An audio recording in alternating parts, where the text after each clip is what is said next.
Olá, pessoal, sejam bem-vindos aqui ao nosso quadro Análise Jurídica da sua revista Cidades e Negócios.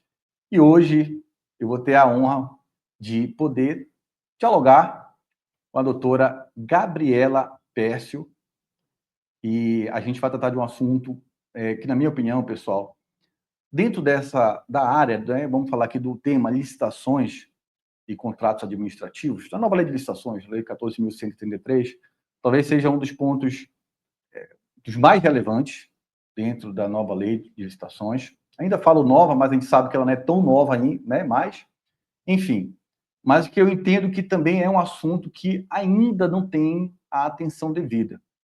E eu quero apresentar para vocês aqui agora a doutora Gabriela Pércio, e a gente vai falar sobre contratos administrativos. Deixa eu trazer aqui a doutora Gabriela Pércio. Seja muito bem-vinda aqui ao quadro Análise Jurídica da revista Cidades e Negócios, e eu quero antecipadamente agradecer muito a sua participação aqui conosco, inclusive, especialmente, para tratarmos de um assunto tão especial, que é justamente os contratos administrativos. Seja bem-vinda, doutora. Obrigada, Cláudio, é um prazer para mim estar aqui, né? Eu, basicamente, sou uma entusiasta desse tema, né? Eu brinco que esse tema é o tema da minha vida, embora eu trabalhe com licitações e contratos e tudo que for correlato, né? Há muitos anos, mas o contrato em si é um tema que sempre me chamou muita atenção, muito também em razão dessas questões que você, né, levantou, conversávamos aqui nos bastidores, principalmente pela falta de atenção devida, né, a esse momento tão importante do processo de contratação. Então, o contrato realmente sempre foi o meu foco de estudo, meu foco de atenção, e é um prazer para mim estar aqui hoje podendo compartilhar alguma coisa, né, do que eu aprendi ao longo, né, de todos os estudos que fiz, né, durante a minha carreira. A gente está sempre estudando, convivendo com gestores públicos, convivendo com fornecedores também, os seus dramas, os seus dilemas. Então, é bom sempre conversar e trocar algumas ideias, né, sobre esse assunto. Perfeito, doutora. E, para a gente começar esse nosso bate-papo, esse nosso diálogo, já lhe falei que eu não sou nenhum entrevistador profissional, tá bom? Eu sou um curioso, um estudioso, né?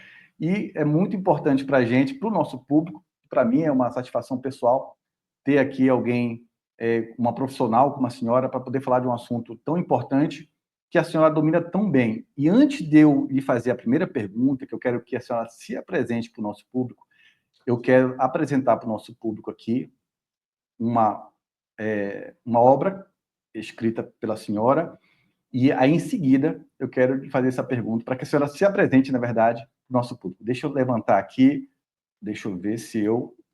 Pronto. Este é o livro Contratos Administrativos, né? Manual para gestores e fiscais, de acordo com a Lei 14.133 de 2021, escrito pela doutora Gabriela Pércio, que é justamente a nossa convidada de hoje. E, doutora, quero pedir para que a senhora se apresente aqui agora para o nosso público, tá bom? E, enfim, apresente a doutora Gabriela Pércio para o nosso público e também fale um pouquinho sobre justamente esse seu livro, por favor. Certo. Bom, eu sou uma moça do interior que fui para Curitiba estudar, né? Fiz faculdade em Curitiba e lá acabei seguindo depois da faculdade por essa linha do direito administrativo, né? Trabalhei com consultoria e licitações e contratos logo no início da minha carreira, fiquei 6 anos trabalhando numa empresa muito importante, muito relevante no cenário nacional, nessa área, né, de consultoria privada para o setor público, e a partir daí continuei nesse ramo, nessa linha, trabalhei alguns anos, 2 anos apenas no Tribunal de Contas, né, ocupando aí um cargo comissionado, assessorando o Procurador-Geral do Ministério Público de Contas, depois voltei para o setor privado. Tenho um mestrado em Gestão de Políticas Públicas, né, uma especialização em Direito Administrativo, um mestrado em Gestão de Políticas Públicas. Eu optei pelo mestrado em Gestão de Políticas Públicas justamente para não ficar muito dentro somente do direito, né, porque o nosso público, né, o público basicamente com quem eu trabalho, não é o advogado, né, é o gestor público, que é engenheiro, que é administrador, ou é um fornecedor que também não tem formação jurídica. Então, essa comunicação, às vezes a gente fica dentro da nossa caixinha do direito, né, Cláudio, você sabe como é que é, e acaba não sabendo transformar o conhecimento que nós temos em algo que seja palatável por pessoas que não têm não estão dentro dessa área, né, que tem outras especialidades, enfim. Então, eu acabei optando pelo mestrado em gestão de políticas públicas e atuo com consultoria, com treinamentos, participo de eventos em palestras, eventos focados para o setor público, mais, em sua maioria, mas também em grandes eventos de capacitação para o setor privado, né? Com a Lei 14.136, a gente teve um engrandecimento muito significativo dessas ações de capacitação também para o setor privado, que é muito importante, né? É uma lei muito complexa, é difícil até para nós especialistas entendê-la em todo o seu conjunto, né? Todo o conjunto da obra. Então, quando nós colocamos ali a administração pública e fornecedores aprendendo juntos, nós imaginamos que os resultados, com certeza, serão os melhores possíveis, né? Então, é isso, né? Escrevo, tenho esse perfil no Instagram, que de vez em quando eu vou lá, dou uma dica, né? Agora, estou tentando dar um pouquinho mais de atenção, justamente porque recebo muitos questionamentos, né? A gente anda por esse Brasil afora aí, com treinamentos, com eventos, enfim, conhece pessoas, as pessoas ficam com os nossos contatos, então, volta e meia chegam perguntas interessantes, a gente responde ali a pergunta, e aquilo fica ali no limite do Instagram, né? Então, agora, daqui para frente, eu quero ver se eu consigo me organizar um pouquinho melhor para poder trazer essas dúvidas que muitas vezes são relevantes para toda uma gama de pessoas, né? E podem ser aí, né, facilitar a vida também de outra pessoa, não apenas aquela que perguntou, né? E é isso, e estou aí sempre à disposição para essas conversas, né, para que a gente possa ajudar o máximo possível pessoas que estejam interessadas em atuar nessa área, que já atuem nessa área, né? Então, acho que essa sou eu. Legal, doutora. Ó, eu quero avisar que eu coloquei aqui a imagem do livro, mas ele está aqui na minha mão, tá bom? Já está sendo aqui bastante destacado, vários pontos muito importantes, inclusive algumas perguntas aqui que eu vou trazer para a doutora, eu vou retirar justamente desta obra muito importante, porque, doutora, por que, de repente, eu pedimos para que pudéssemos falar com a doutora, ter esse diálogo aqui, e a senhora, quando eu vi um conteúdo seu no Instagram, falando sobre o seu livro, e esse assunto, doutora, ele é um assunto especial, um tema muito especial dentro da nova lei, pelo seguinte, como eu também estava falando para a senhora nos bastidores, é o seguinte, a gente identifica vários perfis, vários conteúdos na internet tratando sobre a nova lei, mas eu percebo que existe inclusive conteúdos de qualidade, da mais alta qualidade, colegas nossos que atuam também na área e que utilizam as redes sociais muitas vezes para poder compartilhar um pouco desse conhecimento. A gente sabe que todos nós que atuamos na área ainda estamos aprendendo a nova lei, né? A gente é uma lei ainda que, muito embora não seja de uma forma transformadora em relação à antiga lei, mas ela trouxe muitas novidades e eu entendo que ainda estamos muito no início dessa fase de aprendizagem da nova lei, né? A gente ainda está numa fase de conhecimento dela. Só que eu vejo o seguinte, nos conteúdos que eu percebo nas redes sociais, na internet, até muitas vezes realmente também até em sites especializados, uma ênfase grande para a fase que antecede a execução do contrato administrativo. Então, eu posso falar até um pouco da fase de planejamento, da fase interna, fase externa, e até o dia da sessão da licitação. Mas eu não vejo muita coisa relacionada ao pós. Parece que acabou a sessão de licitação, o licitante que ganhou vai executar o contrato, aquele que perdeu vai recolher ali as suas coisas e vai buscar uma nova licitação. Mas aí vem o seguinte, o contrato administrativo. Eu vou até fazer vou usar o mesmo termo que eu falei para a senhora, para a doutora, quando estávamos tratando nessa nossa entrevista, que é o seguinte, é no contrato administrativo que a gente vai ver a magia acontecer, especialmente pelo olhar da sociedade, né? Essa é a minha opinião. E queria saber da senhora, justamente, a sua avaliação, sobre a sua análise sobre o contrato administrativo, que a senhora tão bem escreveu aqui no seu livro. Qual a importância do contrato administrativo para o todo da licitação? Qual a sua visão sobre isso? Eu quero fazer só um apontamento sobre o livro, que eu acho que é importante, né? Que você deve ter visto nesses vídeos que você fez referência. Esse é um livro que ele é voltado para os profissionais, para as pessoas que atuam com contratos administrativos. Então, a minha ideia é dar um conteúdo técnico e relevante, que eles possam utilizar no dia a dia, mas comunicar de uma forma facilitada. Você vai ver ali na leitura do livro, né, conforme você vai avançando na leitura do livro, você vai perceber que a leitura é uma leitura mais leve, não se prende muito a questões jurídicas, em alguns momentos eu, obviamente, aprofundo, né, mas ele é voltado para o operador do contrato administrativo, gestor, fiscal, fornecedor também, tá? Obviamente, jurídicos, enfim, eles vão se beneficiar do conteúdo, mas ele tem, eu acho que esse é o principal, talvez, o principal ponto, a principal qualidade desse livro é essa, né? Que ele realmente consegue alcançar as pessoas que não estão preparadas tecnicamente ou juridicamente falando, não detêm conhecimentos jurídicos para essa análise, digamos assim. Em relação à questão do contrato, né, do porquê que nós não vemos muito falar sobre o contrato administrativo, e de fato isso é uma realidade, né, há muitos anos a gente só se ouvia basicamente falar da licitação, todas as questões levantadas, focos dos tribunais de contas, os próprios cursos, treinamentos, eles acabavam girando em torno da licitação. Depois nós começamos a avançar um pouquinho sobre essa questão da fase preparatória, percebendo que a licitação é uma etapa que ela não sai do nada, né? Ela tem todo um momento anterior importantíssimo para que ela seja planejada e aí, então, nós consigamos eleger um bom fornecedor. Então, tivemos uma fase em que essa fase que nós chamávamos de fase de planejamento também começou a ser enfatizada, e mais recentemente, isso, vou dizer, não é tão recentemente assim, mas coisa, digamos assim, de uns 15 anos é que se começou a olhar, de fato, para o contrato administrativo. O que é um contrassenso, né? Porque o contrato, como você bem mesmo colocou ali, o contrato administrativo, ele é o momento, é o grande finale, né? A gente faz tudo o que faz do início, né? Desde a fase preparatória, passando pela seleção do fornecedor, justamente para que nós tenhamos nas nossas mãos uma ferramenta chamada contrato administrativo, que permita que a administração pública e também, obviamente, o particular alcance aí os seus objetivos, cheguem nos resultados finalmente visados, a administração pública principalmente satisfaça o tal do interesse público, que nós gostamos muito de utilizar isso de uma forma genérica, porque interesse público pode ser um produto que ela comprou, um equipamento que precisa ser instalado, uma reforma no edifício, uma prestação de serviço, uma obra a ser executada, então isso tudo seria o interesse público, né?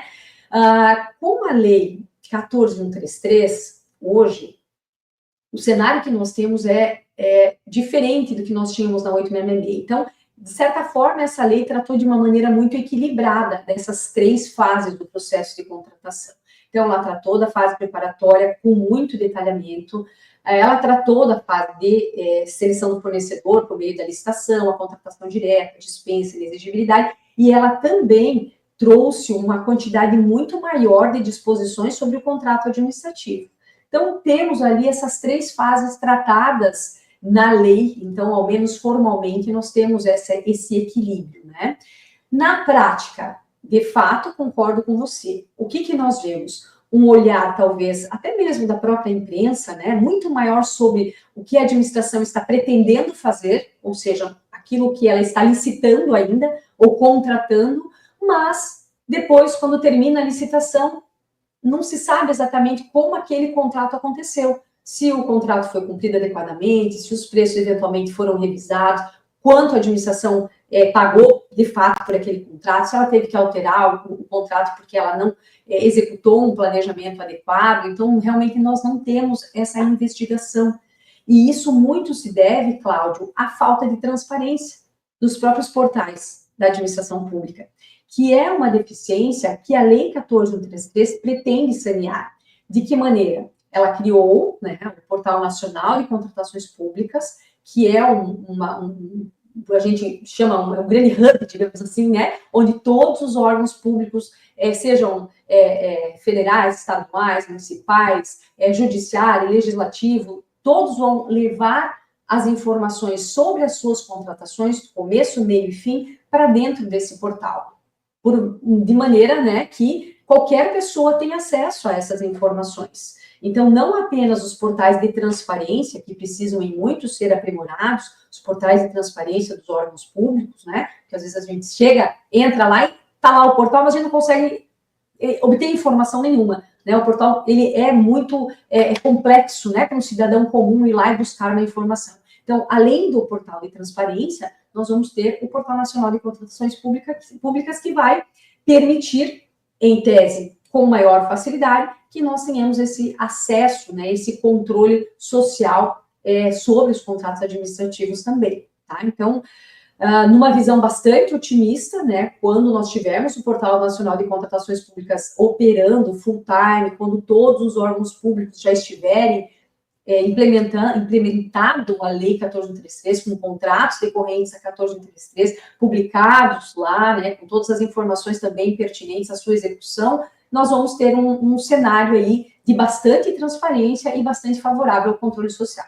Sua opinião a respeito dessa regra, de todos os entes ter a obrigatoriedade de publicar no Portal Nacional de Compras Públicas. A senhora entende que isso não seria uma invasão dentro da esfera de cada ente, especialmente dos entes subnacionais? Eu não entendo que seja, tá? Eu tenho vários olhares sobre essas questões que nós vemos que acontecem em diversos setores, né, desse processo de contratação. Então, essa obrigatoriedade ou essa imposição de regras federais para os municípios, por exemplo, né, a gente fala muito quando há transferência de recursos, tem que observar todas as regras da 14.133, porque o meu dinheiro, minhas regras, isso de certa forma é polêmico, embora exista a sua razão de ser, mas existe, concordo com você que há uma polêmica aí, né, em torno dessa questão, principalmente porque o município muitas vezes não tem condições de observar de fato todas as regras, né, por uma dificuldade real do município. O município não se compara a um órgão federal, um órgão integrante do Sistema de Serviços Gerais da Administração Pública Federal, são estruturas diferentes, condições diferentes de execução e aplicação desta lei.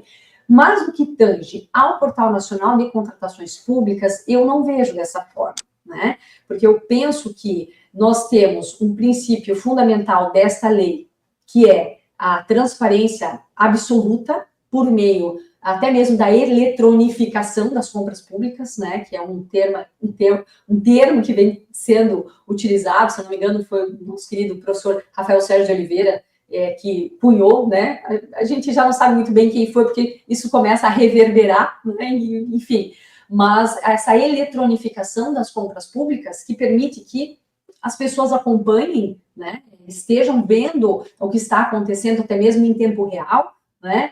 Então, levando todas essas informações para dentro do Portal Nacional de Contratações Públicas, isso também é um incremento de transparência, é um incremento de moralidade, probidade administrativa, de certa forma, um desincentivo a atitudes que sejam antirrepublicanas, digamos assim, antidemocráticas. Então, eu penso que os municípios, em verdade, que são a grande maioria dos licitadores e dos compradores, né, talvez não em quantidades, mas não em volume, mas em quantidade, né, porque os municípios são, a administração pública são os municípios, de certa forma, né, eles não podem ficar de fora disso, né, ainda que sejam pequenas compras, ainda que em termos de volume não sejam tão relevantes, eu penso que esse Portal Nacional de Contratações Públicas, ele é fundamental para a realização dos objetivos maiores dessa lei. Um deles é justamente a transparência, o controle social, né, tudo isso que nós reclamamos há tanto tempo, que não conseguimos, não temos acesso, e é uma maneira de, finalmente, nós conseguirmos obter esses resultados, né?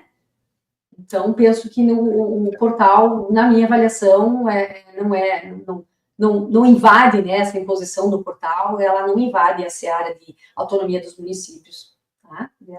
Eu gosto de pensar assim, respeito quem pensa ao contrário, né, mas acho que a eficácia plena da lei demanda uma utilização plena também do Portal Nacional de Contratações Públicas. Por exemplo, a questão da aplicação de penalidades, que sempre foi um ponto frágil demais no âmbito, né, das contratações públicas. Nós temos contratos que não são executados, muitas vezes a órgãos que não sabem ou que não aplicam a penalidade, não aplicam a sanção, não sabem como fazer, né? Ou aqueles que aplicam não conseguem, essa aplicação não chega aos demais entes da administração pública, para que se saiba, né, que esse ou aquele fornecedor não pode participar de uma determinada licitação porque já foi punido, porque ele é um mau fornecedor. Então, tudo isso sendo levado para dentro do Portal Nacional de Contratações Públicas, né, do cadastro de licitantes impedidos, enfim, isso tudo vai favorecer um ambiente muito melhor para as compras públicas. Então, penso eu que a gente tem que trabalhar para que o Portal Nacional de Contratações Públicas seja muito e muito utilizado por todos os entes federativos, sim. Veja, essa questão da transparência, a gente ainda tem muita dificuldade em relação à transparência em muitos municípios. Nós somos 5.570 municípios. Há alguns números que dizem que, algumas fontes que dizem que são 5.568, mas 68 a 70. Mas, assim, ainda é muito precária essa transparência, infelizmente, né? Recentemente, eu fiz uma live com um colega também, advogado, um amigo advogado.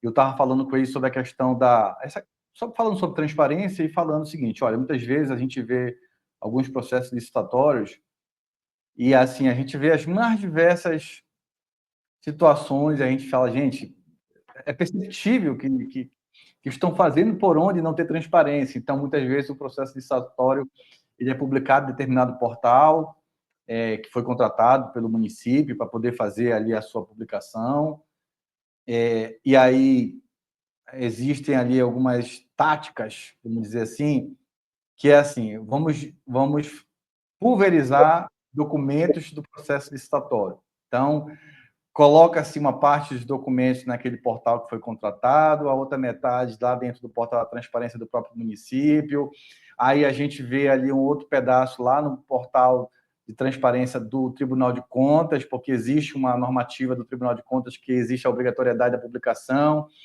ou seja, há ali uma divisão de documentos, uma pulverização de documentos dentro de algumas fontes, né? No intuito muito claro de, às vezes, botar dificuldade para os licitantes. E, assim, eu até costumo falar o seguinte, às vezes escrever também isso, pois é, tudo isso, na verdade, se for devidamente fiscalizado, vai acabar impactando lá na frente, de repente, no próprio contrato administrativo, né? Porque se você está tendo um processo licitatório que a gente pode ter situações distintas, às vezes uma fase de planejamento, né? E depois ali do processo licitatório pós-edital muito bem organizado e um contrato administrativo, né, mal executado. Então, a gente não vai ter o casamento entre essas fases. E no que diz respeito, muitas vezes, a esse tipo de postura, de botar dificuldade para que você tenha transparência, para que você leve aos licitantes, aos possíveis licitantes, na verdade, né? Eu costumo dizer o seguinte: quando a administração pública publica o edital, é a fase que ela vai gritar para a sociedade: ei, sociedade, ei, empresários, né? Nós estamos querendo contratar tal coisa, né? Quem tem interesse, vem aqui.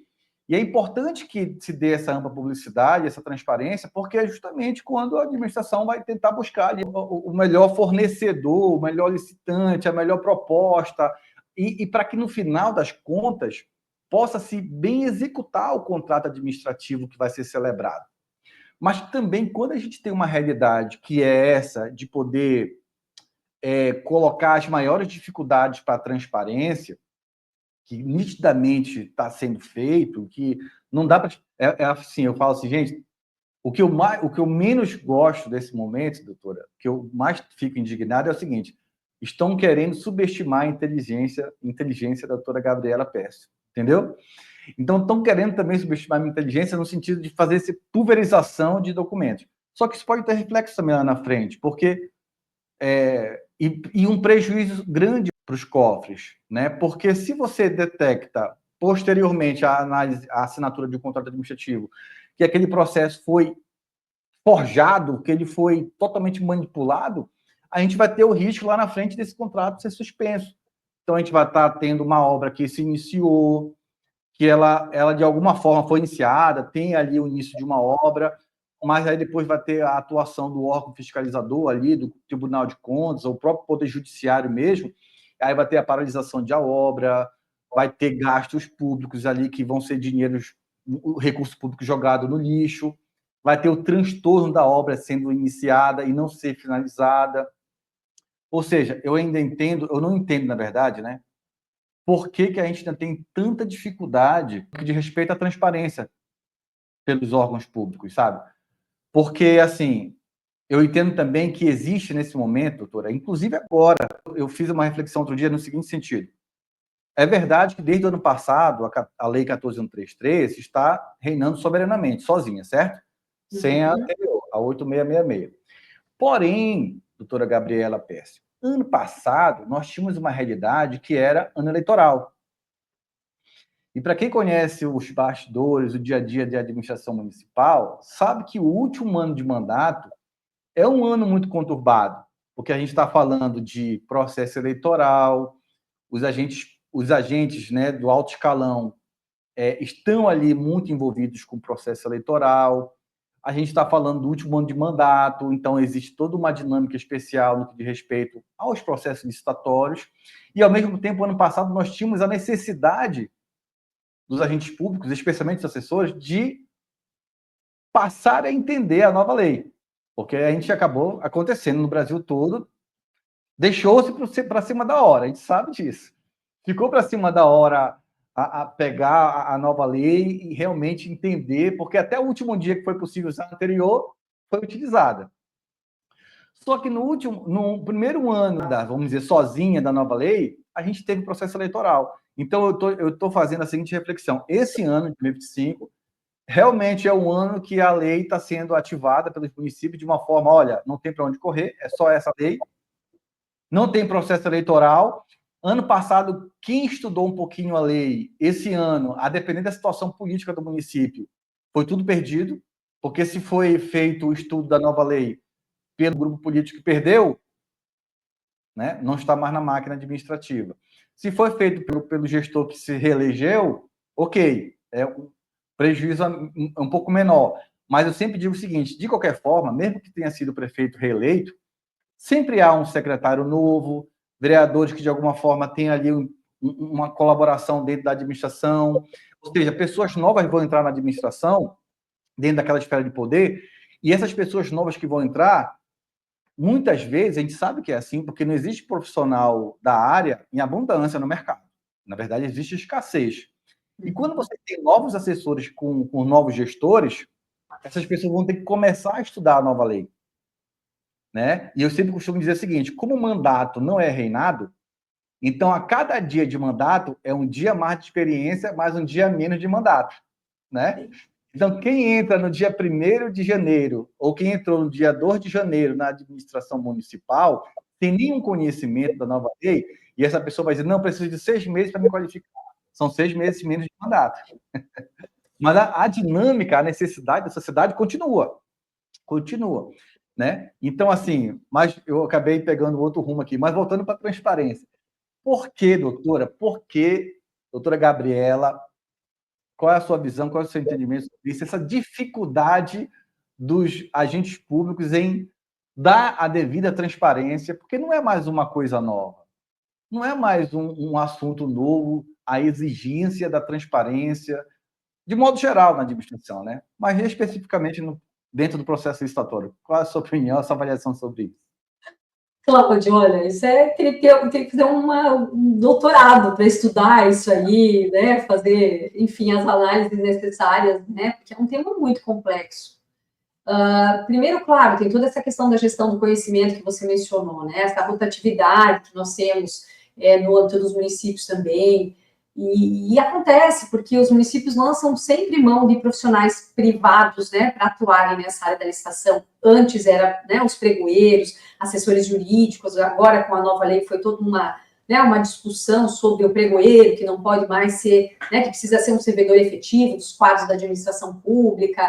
Então, claro, essa questão da gestão do conhecimento, dessa impossibilidade de você reter esse conhecimento que foi alcançado por esses servidores ao longo da permanência deles dentro da administração pública, é um dificultador, porque toda vez que alguém entra, né, por mais que você esteja diante de uma lei que ao longo do tempo ela vai deixar de ser nova, como você mesmo falou, ela já não é nova, mas ela ainda requer muito cuidado, né? A gente não entende ela, nem todo mundo entende ela em toda a sua inteireza, né? Mas a pessoa que entra, ela entra do zero. Muitas vezes ela não tem, ou do zero, ou de um momento muito ainda preliminar de compreensão, né? Porque ela não vivencia as dificuldades do dia a dia da administração pública. Então, talvez ela não entenda o suficiente sobre a importância da transparência, sobre os detalhes, sobre quais são os requisitos a serem observados. Então, a questão realmente da falta de conhecimento, não só em relação a isso, mas de um modo geral, é algo que a gente pode dizer que é até endêmico dentro da administração pública, né? Agora, talvez com a 14.133 e essas maiores ações de capacitação, isso tenha se reduzido um pouco, mas ele está sempre presente, né? Os gaps de conhecimento, digamos assim, né? Outra questão, né? Que a gente sabe que os municípios, às vezes, têm os seus preferidos.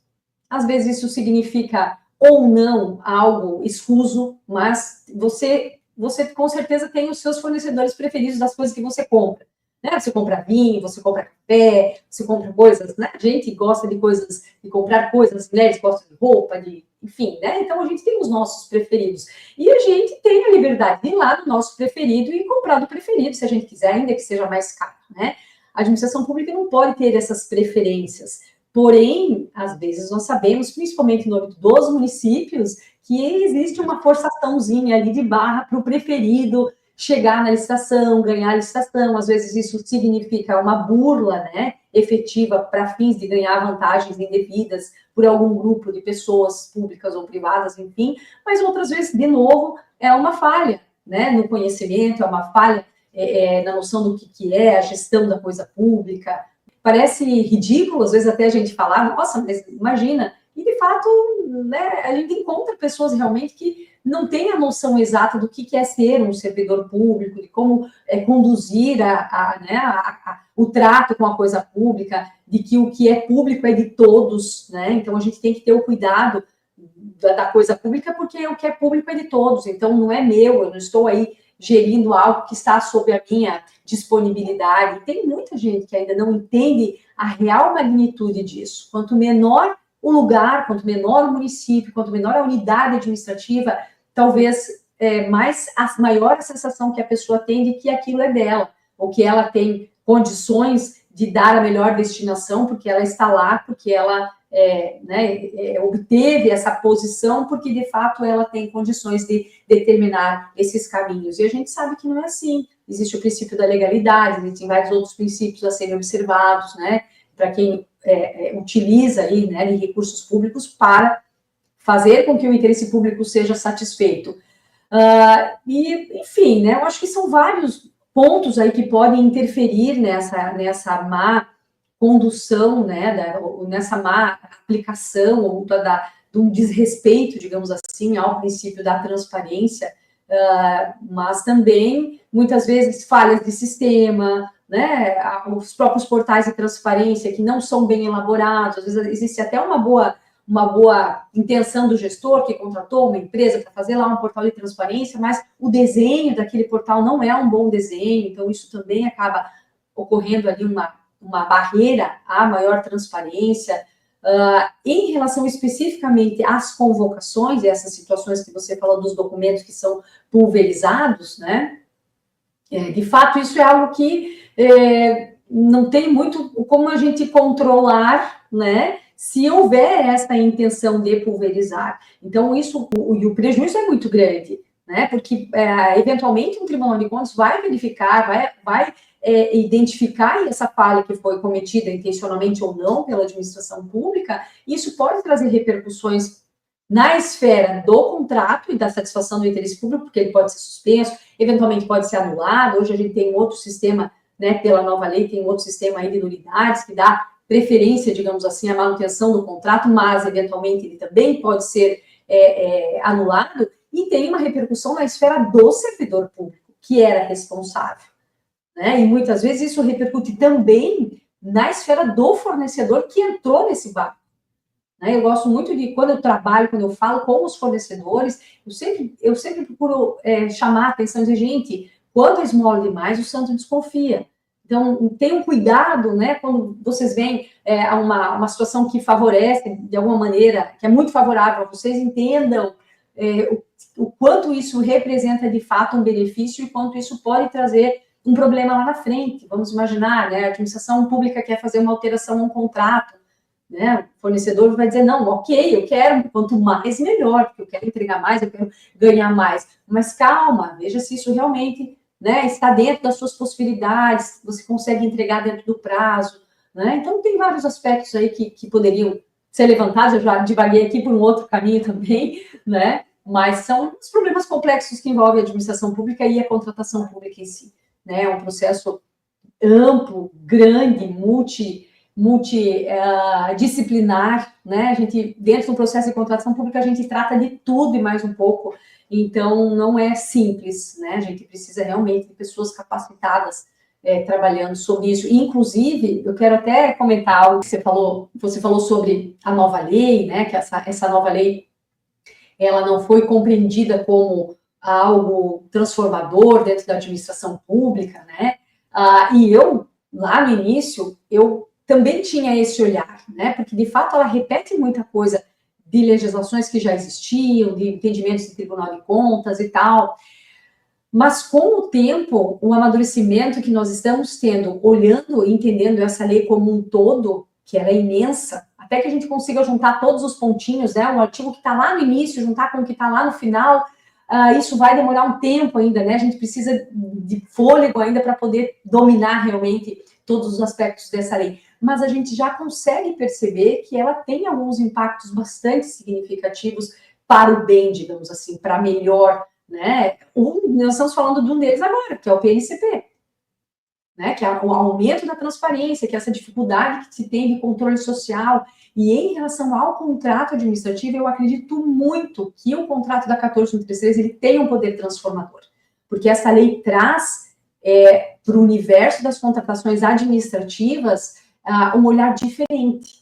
Ela entende que o privado é uma parte importante, tanto quanto a administração pública. E isso já é um grande passo. Ela também dá uma certa proteção maior ainda ao privado, né, em outros aspectos, não apenas e somente no equilíbrio econômico-financeiro, mas ela trata do interesse privado de uma forma respeitosa, de uma forma consciente, né, tentando fazer com que essa relação jurídica entre a administração pública e o particular seja uma relação mais próxima do contrato privado, né, em que uma das partes não concluindo com a sua obrigação tem as consequências, né? Existe o princípio da boa-fé objetiva, outros princípios, preceitos do direito privado que vão acabar tendo maior incidência por força desse novo olhar da Lei 14.133. Então, eu penso que ela tem, nesse ponto, sim, um poder transformador da relação da administração pública com os seus fornecedores, e existem outros aspectos do contrato administrativo que podem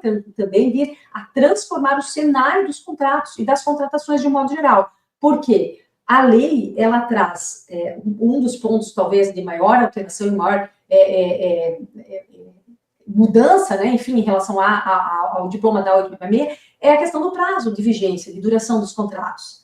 Nós podemos ter prazos contratos com longuíssimos prazos. Nós vamos ter contratos do dia a dia da administração, o fornecimento de um determinado produto que é necessário ao dia a dia da administração, um serviço que a lei chama de serviço continuado, que é uma demanda ininterrupta, que pode ter a duração de 10 anos. Nós vamos ter contratos de 20, de 35 anos, né? Nós temos ali uma lógica bem diferente da 866, que era dos contratos anuais licitados anualmente. Então, percebam o impacto que essa possibilidade de contratos com prazos longos vai gerar nas próprias licitações que os municípios ou que a administração pública vai efetivamente realizar. Então, vai haver uma redução drástica do número de licitações, e isso é interessante porque a lei ela também tem outros mecanismos, né, que ela dá a entender que ela quer que menos procedimentos sejam realizados, isso é bacana, porque o risco acaba sendo reduzido, contanto que o procedimento seja bem feito, né? Então, vários órgãos se beneficiando de um único procedimento, e aí nós temos credenciamento, nós temos sistema de registro de preço, nós temos claramente ali a referência aos consórcios entes, né?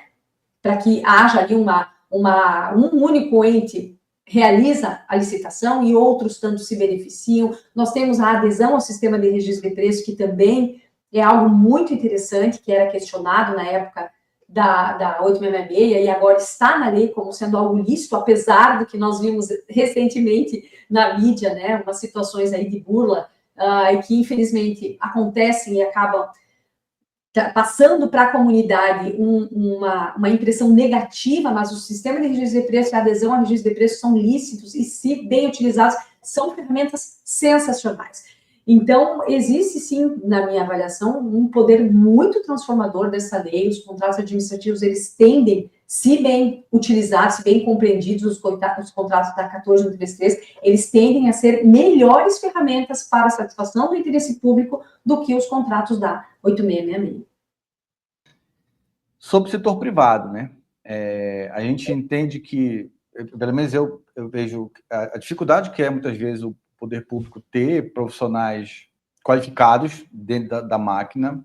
E por que eu tenho essa opinião, essa dificuldade, tudo? Dentro do nosso desenho,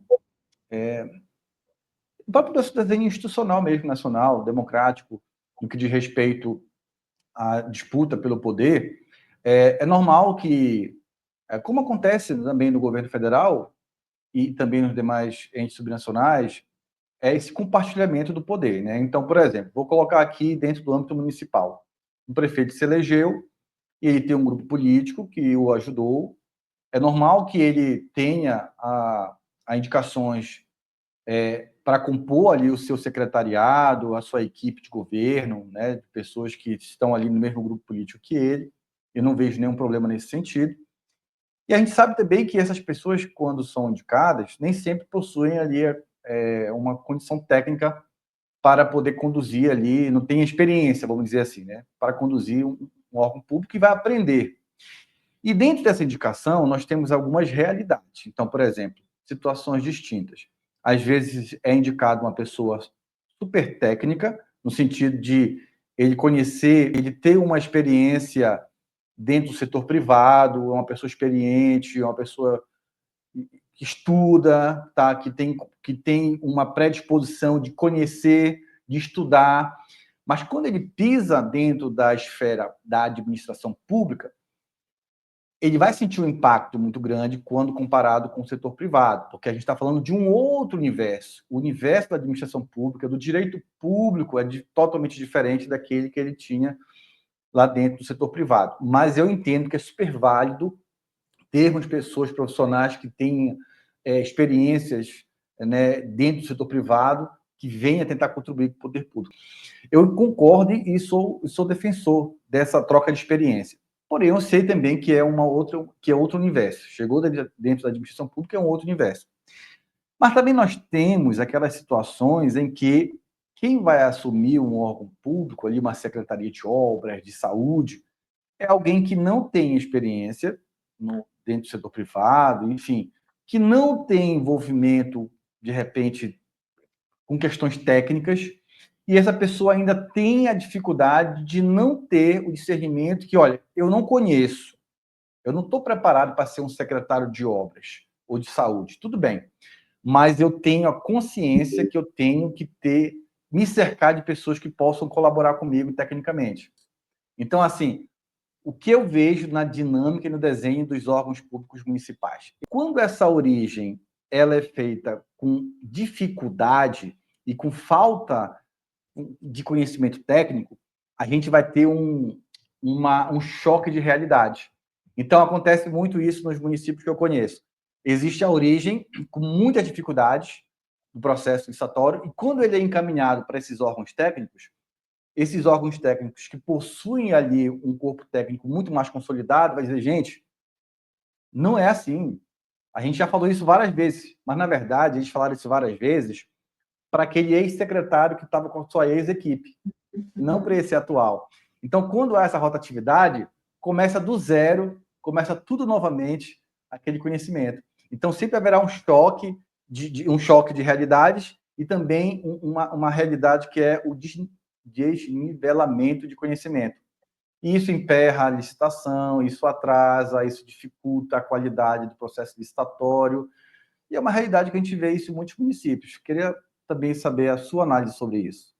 Não, é perfeito, Cláudio. Esse é um ponto que a gente tem, inclusive, debatido muito, né?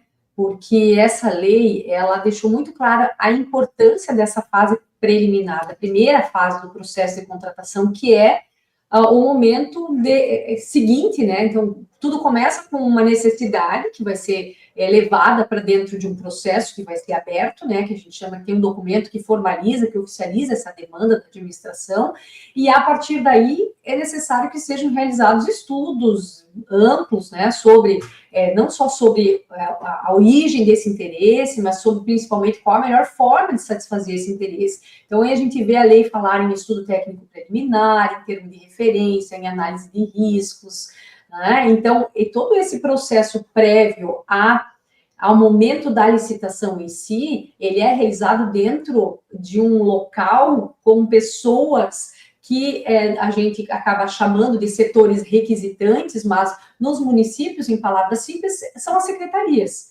Então, lá dentro da secretaria, a secretaria que quer uma determinada compra, uma determinada prestação de serviço, ou uma reforma, enfim, ela vai dar início, vai dar origem a esse processo com todos esses atos preparatórios que a gente chama da licitação e do contrato. Então, perceba como isso é importante, como esses momentos são importantes, porque é nessa fase preliminar à licitação em que tudo será decidido, desde o que a administração vai contratar efetivamente, demonstrando dentro do processo que aquela é a melhor solução, que é uma expressão que a lei utiliza, que nós já tínhamos antes, durante a vigência da lei 8.6, já víamos muito falar sobre a solução e não o objeto, então se identifica qual é a solução mais adequada para aquele problema que foi colocado lá no início do processo, como essa solução será contratada, e aí nós estamos falando da licitação, da dispensa, da inexigibilidade, do registro de preços, de uma adesão, de um credenciamento, de uma série de possibilidades que a Lei 14.833 traz, mas cuja eleição desse caminho depende de uma análise feita por essas pessoas. Vamos imaginar que essas pessoas que estão lá na secretaria perceberam que é uma situação típica, clássica de uma licitação. Quais são os documentos de habilitação? Né? O que pode ser exigido, o que deve ser exigido, quais são os limites daquelas exigências para que não haja uma afronta ao princípio da isonomia, para que não haja uma burla ao princípio da legalidade, porque a habilitação ela tem todo esse caráter restritivo, então eu só posso exigir na licitação aquilo que for adequado para a minha contratação, for necessário para demonstrar que aqueles interessados têm condições de executar e têm o mínimo de condições econômicas, enfim, para executar aquele determinado objeto. Eu não posso desenhar aquela solução de uma forma que ela acabe conduzindo a um único fornecedor, por exemplo. Claro que existem situações em que isso vai acontecer, mas todas as características, todas as especificações que eu for inserir dentro dessa minha solução, elas precisam ter uma justificativa no interesse público. Se eu colocar uma coisinha lá dentro que, enfim, bom andar desse processo, porque as pessoas acabam perdendo, o conhecimento acaba se perdendo, ele não é retido ali dentro daquela organização. Falando de contrato da mesma forma, são estas pessoas que vão elaborar as minutas, ainda que nós tenhamos modelos prévios de minuta, de termo de referência, de contrato administrativo, são essas pessoas que vão identificar os elementos essenciais para aquele contrato, definindo qual é o objeto, para o edital também, né, mas falando do contrato definido, qual é o objeto da licitação, que será o objeto do contrato, todas as condições de prestação daquela execução, o ônus todo que vai ser imposto ao contratado, deve ser definido, identificar se realmente, né, aquele objeto é um objeto que vai atender a administração, questões de prazos de pagamento, formas de pagamento, enfim, tudo que diz respeito ao contrato e o seu cumprimento vai ser definido nessa fase preparatória. Então, o mais importante, vejam que se a gente olhar em termos de relevância, para quem atua dentro desse processo, eu diria que a licitação hoje, com o fato de ela ser eletrônica e ser conduzida, de certa forma, automaticamente por um sistema, ela é o momento mais confortável. Não que ela não seja importante, porque é ali que nós vamos selecionar o fornecedor, mas para quem conduz, ela é o momento mais confortável. vão existir dúvidas, vão existir intercorrências ao longo do processo, que vão, de repente, gerar uma suspensão, um pedido de assessoramento jurídico, discussões sobre, né, se tira ou deixa aquele determinado licitante, se recebe ou não aquele documento de habilitação, isso sempre vai existir. Mas, se nós pensarmos no tamanho do encargo de quem elabora, todos os documentos da fase preparatória e todas as justificativas, ele é muito maior do que quem faz a licitação. E lá na fase de execução contratual, que é extremamente importante, e aí nós temos as figuras do gestor e do fiscal de contrato, né, que são aqui os meus destinatários principais, né, desse livro aqui, da mesma forma, eles não têm um encargo de elaboração de muitos documentos, porque, a rigor, todas essas informações, elas já estão dentro do contrato, porém, eles vão precisar também ter uma atitude proativa, de acompanhar e fiscalizar e anotar as ocorrências. Se tiver uma equipe de gestão e fiscalização, essa equipe precisa se conversar, precisa dialogar, precisa entender o papel de cada uma dessas pessoas dentro desse processo, não é? Para que, de fato, a execução e o contrato como um todo, o cumprimento do contrato como um todo, não apenas as condições de execução, né, pelo fornecedor, mas outras tantas obrigações colaterais que ele venha a ter com seus funcionários, enfim, garantias, o que mais estiver dentro desse contrato, nós precisamos nos certificar que isso será cumprido. Então, existe sim, né, existe todo um ônus ali, dividido em cada uma das etapas, dos servidores que estarão participando de cada uma delas, mas o ônus da fase preparatória é muito maior. A responsabilidade é muito maior. Se houver um erro na fase preparatória relativo à licitação, eventualmente eu posso ter um problema que possa gerar aí uma anulação da minha licitação. Se tiver uma restrição da competição, eu posso ter que anular a licitação em determinado ponto, republicar o edital, abrir novamente prazo, começar tudo de novo. Se eu tenho um problema na fase preparatória que diz com a execução do contrato, e um que é clássico, que a gente pode usar um exemplo bem clássico, que é a má definição do objeto, das quantidades ou das especificações daquela solução, né? Isso é detectado no momento da execução do contrato. O que o gestor vai fazer? Ele vai querer alterar o contrato administrativo. E essas alterações do contrato administrativo possuem limites muito claros. Hoje estão todos postos na própria Lei 14.133. Então, eu não posso passar de um certo nível, né, de uma certa quantidade, eu posso fazer alterações, inclusive unilaterais, mas eu preciso observar um limite legal para isso, né? Existe toda uma discussão sobre o limite para as alterações consensuais, agora dentro da Lei 14.136, mas é um tema extremamente delicado.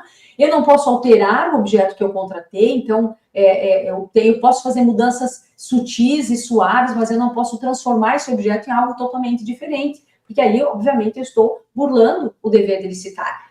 Por falha no meu planejamento, ou seja, falha na fase preparatória, eu estou colocando tudo a perder no momento da execução. Então, é muito interessante esse ponto, ele é muito preocupante, porque se a maior responsabilidade está na fase preparatória, como é que nós vamos resolver esses problemas diante da realidade dos municípios que você acabou de relatar tão perfeitamente, né? Dessa dificuldade de recursos humanos, muitas vezes esse entra e sai, né, de privados que auxiliam enquanto estão aí, mas depois que estão fora, tem que ser substituídos por outras pessoas, e essas pessoas muitas vezes começam do zero. Então, é uma empreitada, Cláudio, né? Essa fase preparatória realmente é um desafio, principalmente para os municípios pequenos, né? E a gente tem sempre orientado, né? Busquem capacitação, tentem o máximo possível circunscrever, né, a equipe aos servidores efetivos, com a participação de um ou outro privado ali para auxiliar, alguém que tem um conhecimento técnico, enfim, mas tem que tentar se cercar de cautelas para que nós não fiquemos eternamente sujeitos a essas condições, né? Porque, na verdade, o grande problema é a falta de memória, né? De permanecer dentro daquela administração, tudo aquilo que foi aprendido, tudo aquilo que foi, ao longo do tempo, construído com acertos e com erros. Então, ficando a memória dentro daquela máquina administrativa, daquela máquina pública, daquela administração, por mais que se tenha rotatividade dos cargos políticos, na verdade, a questão técnica em si, ela não vai trazer ela não vai ter prejuízo, né? Porque existe uma memória, permaneceu o conhecimento técnico com os servidores efetivos, ficou aquele conhecimento técnico na casa. Então, eu posso concluir essa análise nossa da seguinte forma: capacitar é preciso, né? Sim. A capacitação permanente, estudar permanentemente é necessário, é preciso. Eu acho que é um princípio básico para aqueles que atuam dentro da administração pública, não é isso? Níveis privados, né? Inclusive os que estão temporariamente ali, porque existe a responsabilidade e a possível responsabilização que a gente sabe, né? Então, também os privados, também os passageiros, né, estão aí de passagem, eles precisam se capacitar, a administração pública precisa prover condições para eles também, não apenas para os seus servidores efetivos, porque isso, no fim das contas, é uma coisa só, né? É o interesse público que está em jogo aí, né? Doutora Gabriela, e para finalizar, última pergunta, que é o seguinte: setor privado, os empresários, os licitantes, eu entendo, tá? Eu costumo fazer, se não é diariamente, mas semanalmente, eu costumo fazer alguns passeios em alguns portais de transparência em alguns municípios, e eu gosto de fazer análises, faço análise de licitações com a minha equipe, casos concretos, casos reais, a gente pega muitos editais e faz análise interna, e também faço análise de licitações que já concluíram. E o que eu percebo, doutora? Uma dificuldade do setor privado em assimilar essa necessidade de permanente qualificação. Eu costumo ver muitas realidades que são as seguintes.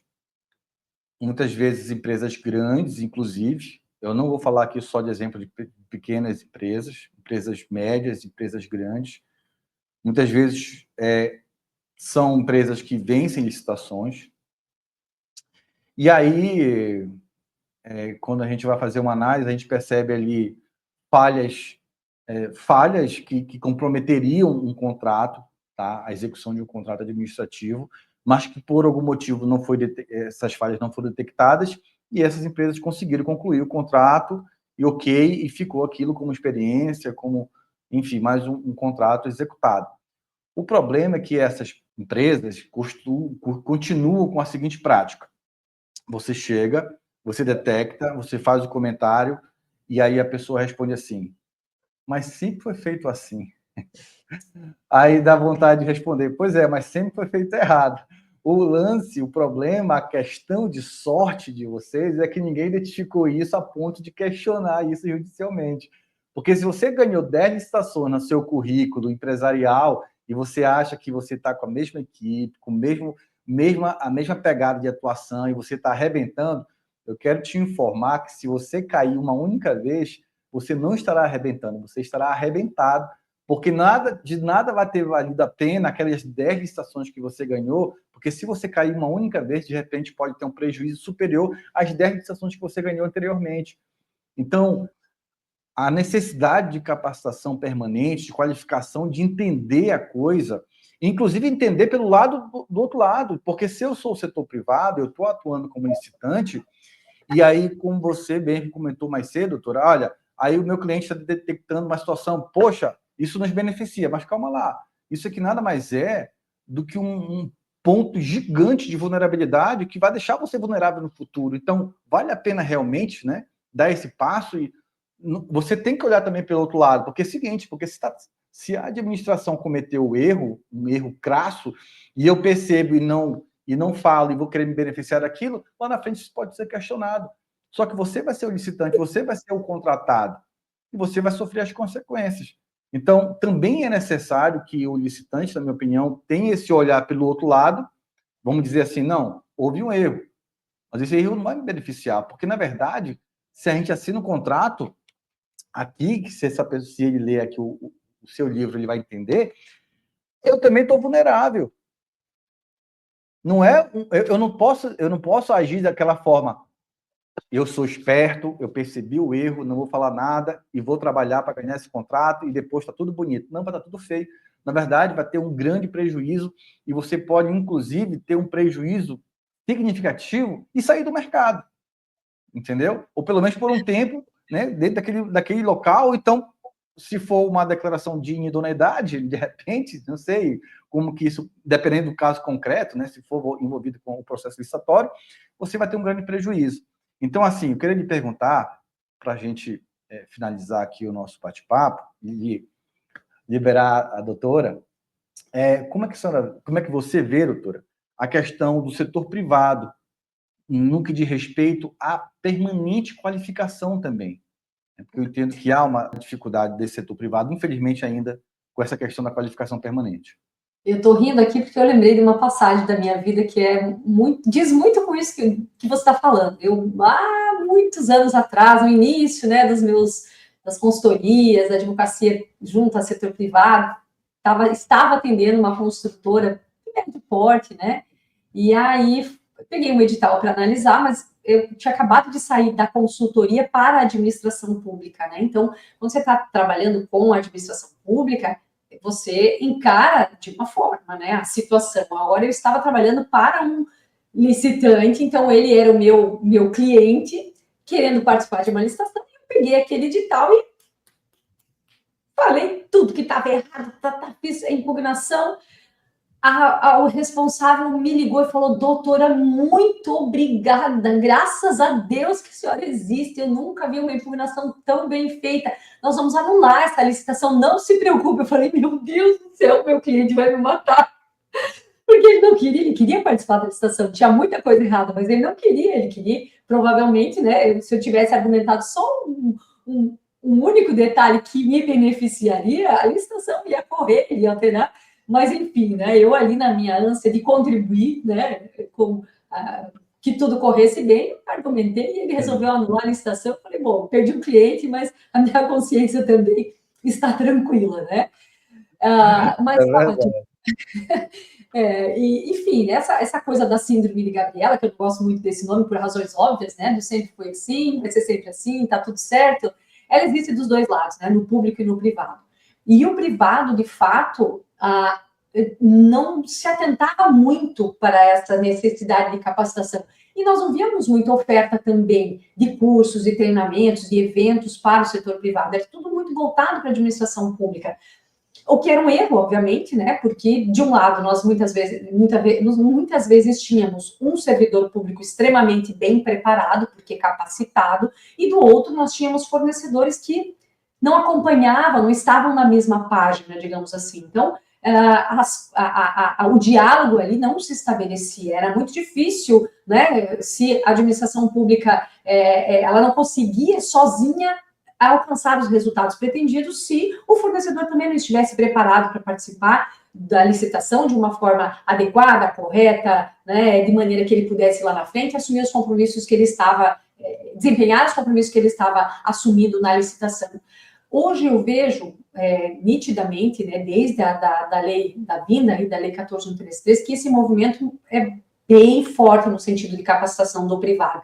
Então, a empresa que quiser buscar uma capacitação, que quiser especializar os seus funcionários, ela tem várias possibilidades, tem grandes eventos, inclusive, né, São Paulo, principalmente, tem pelo menos 3 eventos grandes no ano voltados para o setor privado, que vão pessoas que atuam no setor público, e é muito importante estabelecer esse diálogo. Então, o fornecedor vai estar lá disputando pessoas que atuam do lado de lá do balcão, e vice-versa, né? Então, eu creio que esse ambiente hoje está mudando, né? Vai possibilitar aí uma melhoria, de uma maneira geral, desse universo das contratações públicas, mas friso aí, como você também frisou, a necessidade do fornecedor se capacitar, porque ele precisa entender todos os aspectos da sua participação em uma licitação, e mais ainda, penso eu, como você também deu a entender, das ações que ele toma dentro de um contrato administrativo, né? Porque o contrato é o momento principal, é o momento fundamental. Então, por que em uma determinada situação ele pode ser penalizado? Quais são os riscos que ele corre? Em que situações, mesmo aparentemente estando numa condição que lhe sujeitaria a uma sanção, a uma punição, em que situações ele poderia contornar, né, essa aplicação de sanção, ou seja, haveria aí, de certa forma, uma escusa, né, ele se livraria dessa sanção, ainda que houvesse uma aparência de irregularidade. As situações em que a administração propõe modificações do contrato, que é muito comum isso acontecer, e eles querem as modificações, porém não conseguem enxergar os problemas lá na frente, né, que você muito bem colocou. Então, o contrato, ele é um negócio jurídico complexo. muito mais complexo do que o contrato privado, onde a vontade das partes predomina, né? No contrato administrativo, a vontade, obviamente, está ali caracterizada porque ambas as partes efetivamente contrataram, mas o que existe por trás é a necessidade de alteração, a necessidade de satisfação do interesse público, a indisponibilidade desse interesse público pelas pessoas que estão ali manejando esse interesse público. Então, existem limites para o manejo do interesse público que não se confunde com a vontade das partes, e nem mesmo a possibilidade, né, das partes agirem diferente daquilo que elas se comprometeram no momento da licitação e, consequentemente, no momento do contrato. Então, existem vários detalhes importantes que, sem dúvida, o fornecedor também precisa conhecer para se proteger, né, para executar um bom contrato, para ter bons frutos, colher bons frutos desse contrato e não ser pego aí de surpresa com algumas situações aí, algumas consequências indesejadas e prejudiciais. Perfeito, doutora. Bem, eu tirei pelo menos outras 35 perguntas, mas eu vou deixar para uma próxima oportunidade, um novo diálogo. Eu queria, na próxima vez, já vou deixar já a pergunta engatilhada. Na verdade, no que diz respeito, que você escreveu aqui muito bem no seu contrato, no seu livro, Contratos Administrativos, que é justamente na execução do contrato, aquela informalidade que muitas vezes acontece entre o contratante e o contratado, porque a gente está falando de relações humanas. Então, muitas vezes o empresário ele tem uma boa relação na hora da execução do contrato, ele cria uma relação com todas as pessoas ali daquela esfera administrativa, daquela administração, e essa boa relação muitas vezes se confunde com um pedido técnico que essa pessoa leva para o lado informal, e aí o licitante ele vai fazendo modificações no objeto do contrato, não percebe que aquilo ali não pode ser feito de uma forma verbal ou por uma mensagem num grupo num aplicativo de mensagem, e que aquilo tem que ser formalizado, aquilo tem que ser, enfim, um olhar técnico, que não é aquela informalidade que vai fazer depois ele ter uma segurança jurídica, enfim, e por aí vai. Aí quando a gente vê, muitas vezes o contratado ali está numa situação vulnerável, e aí, por eu colocar aqui mais um tempero, acontece o seguinte, muitas vezes existe uma relação entre aquele agente público e o contratado, e pela boa-fé, eu estou falando aqui da maior boa-fé entre ambos, e aí a condição vulnerável que possui todo secretário municipal, todo secretário, na verdade, ou ministro, é um cargo político. E eu sempre falo isso, gente, todo agente político que está como secretário, vou colocar a nível municipal, se ele não for um vereador que está como secretário, ele está na crista da onda, no topo, né, do alto escalão, abaixo do prefeito, obviamente, ali, mas, ao mesmo tempo, ele está dentro de um cargo altamente vulnerável politicamente. Porque o prefeito pode amanhecer, acordar pela manhã e não querer mais aquela pessoa ali. O grupo político que indicou aquele secretário pode querer que ele vá para uma outra missão política, até mais relevante, pode ter brigado politicamente com ele e ter exigido a saída dele daquela secretaria, pode acontecer um problema de saúde com ele próprio ou com algum familiar, e ele tem que, por algum motivo, sair daquela secretaria. E aí eu falo o seguinte, o empresário que está ali executando o contrato, que de alguma forma, vamos dizer assim, promoveu ali algumas mudanças, atendeu alguns pedidos de maneira informal, ele agora se vê na seguinte situação, mas foi o ex-secretário que pediu. Aí o novo que entrou, ele vai procurar. Olha, secretário, o ex-secretário me pediu tal coisa, eu fiz tal modificação, e aí ele vai dizer, e onde é que está isso? Não, a gente conversou. Olha, mas sinceramente, agora o CPF que está aqui à frente dessa secretaria é o meu. E eu não faria dessa forma. Então, assim, esse secretário ele pode comportar ali, ter que aguentar um prejuízo financeiro elevado, porque ele quis atender a uma até necessidade da própria administração, mas ele não fez da forma correta. E quando ele se deparou com a situação política, que foi a saída daquele secretário, ele vai dizer assim, agora, como é que eu resolvo isso? Como é que eu vou comprovar, né, que isso não foi algo que eu fiz a pedido da administração, sendo que foi verbal? Enfim, são situações que acontecem e que eu entendo que Por isso que eu quis fazer também essa observação, doutora, no que diz respeito à necessidade permanente do setor privado, né, dos empresários, das empresárias, de terem sempre ao seu lado essa segurança, de ter equipes do seu lado, de entender que precisa também se qualificar permanentemente, porque assim como os agentes públicos precisam, eu já fui procurador-geral de determinado município que tinha um volume muito grande de licitação. Então, eu tinha um combinado com a minha equipe de licitação, né, que eu confiava muito, mas eu dizia assim, olha, existe aqui, dentro do nosso parecer, aquelas partes que são básicas, que a gente precisa, que a gente vai colocar em todos os pareceres, antes da gente analisar o caso concreto, mas qualquer tipo, né, e todos os pareceres, obviamente, tinha que levar para casa, para analisar tudo, e eu dizia assim, ó, qualquer tipo de movimento diferente do Poder Judiciário ou do Tribunal de Contas da União, por exemplo, que acaba sendo ali uma fonte permanente, né, de estudo de quem atua na área, eu preciso que vocês me tragam para que a gente analise rapidamente. E quando eu falo me tragam, é o seguinte, houve ali uma decisão na quinta-feira do TCU, me traga na sexta, para que a gente já possa analisar junto, porque, infelizmente, isso acaba acontecendo, né? Uhum. Turmas diferentes, câmaras diferentes, do mesmo tribunal, dando situações distintas para casos concretos semelhantes. Então, é aquela história. Infelizmente, até os órgãos controladores são fábricas de insegurança, transmitem ali decisões contraditórias sobre os mesmos, né, situações parecidas, e aí é difícil a gente olhar para o gestor e falar assim, olha, na verdade, você tem que seguir esse caminho. Aí na outra semana sai uma decisão contrária. Não, agora é esse. Aí o gestor fala assim, sim, qual é mesmo? O que eu tenho que seguir? Não, vamos fazer o seguinte, vamos escolher uma das duas situações e depois rezar para que caia ali naquele órgão que entendeu dessa forma. Então, sempre é muito difícil. Então, se isso é assim para os agentes públicos que estão ali permanentemente tendo que elaborar diversas licitações, enfim, construir, planejar, também tem que ser assimilado dessa forma pelo setor privado. Porque, de alguma forma, ele, lá na frente, vai se conectar com isso.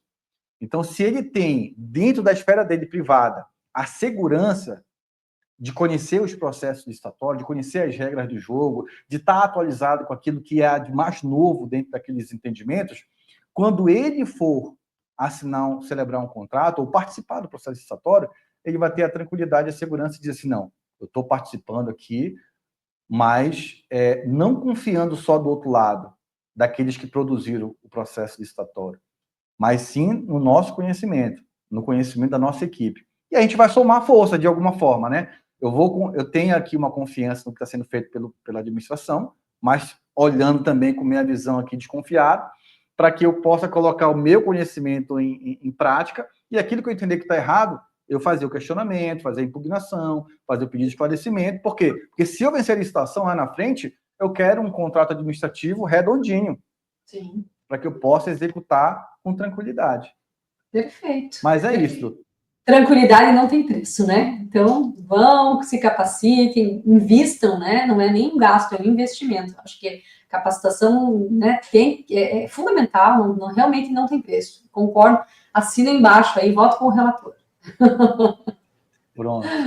Legal. Doutora Gabriela, muito obrigado pela sua participação aqui conosco. Foi uma honra aqui para a nossa equipe, para mim especialmente, tá bom? Eu vou pedir autorização para a doutora para que, numa próxima oportunidade, a gente volte a falar sobre outros assuntos relacionados aqui a 14133, essa lei que ainda está aí no início, sendo desbravada por todos, né, os agentes públicos no Brasil todo.